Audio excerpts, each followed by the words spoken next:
টানা দুই পরাজয়ে সিরিজ হার নিশ্চিত হয়েছে আগেই। এবার হোয়াইট ওয়াশের লজ্জা এড়ানোর মিশনে নামবে লিটন দাসের দল, যেখানে ওপেনিং পজিশনে থাকছেন তানজিদ তামিম।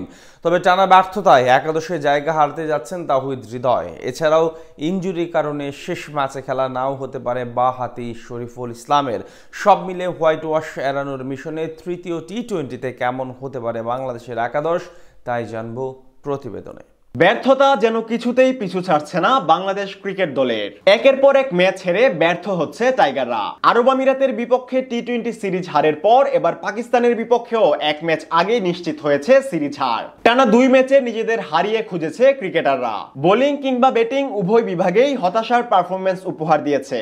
বিশেষ করে যাদের উপর প্রত্যাশার ভার ছিল তারাই ডুবিয়েছে দলকে। যদিও এবারের পাকিস্তান সফর নিয়ে বড় স্বপ্নের বীজ বুনেছিল টাইগার সমর্থকরা। গত বছর দেশটিকে তাদের মাটিতেই টেস্ট সিরিজে হোয়াইট ওয়াশ করার আত্মবিশ্বাস নিয়েই মাঠে নেমেছিল টিম টাইগার্স। তবে মাঠের পারফরমেন্সে হয়েছে উল্টোটা। দুই ম্যাচের একটিতেও প্রতিরোধ করতে পারেনি লিটন দাসের দল। তবে এবার বাংলাদেশের সামনে সুযোগ থাকছে শেষ ম্যাচ জিতে বাড়ি ফেরার, যে ম্যাচটাই একাদশে আসতে পারে একাধিক রদবদল। ওপেনিং এ একদিকে থাকছেন তানজিদ তামিম, এটা নিশ্চিত। তবে তার সঙ্গে ওপেন করবেন কে, সেটাই বড় প্রশ্ন।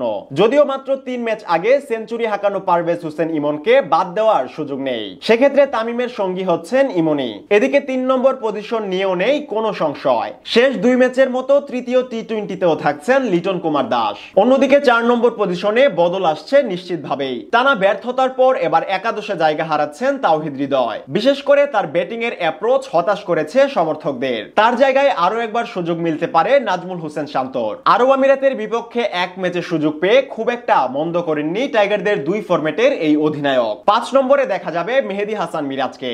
শেষ ম্যাচে সুযোগ পেয়ে খেলেছেন 17 বলে 23 রানের এক ইনিংস। 6 ব্যাট করতে নামবেন জাকের আলী অনিক। শেষ ম্যাচে গোল্ডেন ডাকের শিকার হলেও এর আগের ম্যাচে ছিলেন দলের সেরা ব্যাটার। অন্যদিকে ফিনিশিং এও দেখা যাবে শামীম হোসেন পাটোয়ারিকে। যদিও ব্যাট হাতে তেমন একটা ফর্মে নেই তিনি, কিন্তু বল হাতে গত 2 ম্যাচে সবচেয়ে কিপটে বোলিং করেছেন এই হার্ড হিটার ব্যাটার।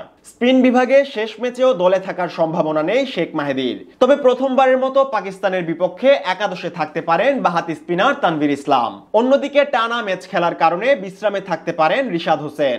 এদিকে একাধিক পেসারের ইনজুরিতে পেস ইউনিট সাজানো নিয়ে বেশ বেগ পেতে হবে হেড কোচ ফিল সিমন্সকে।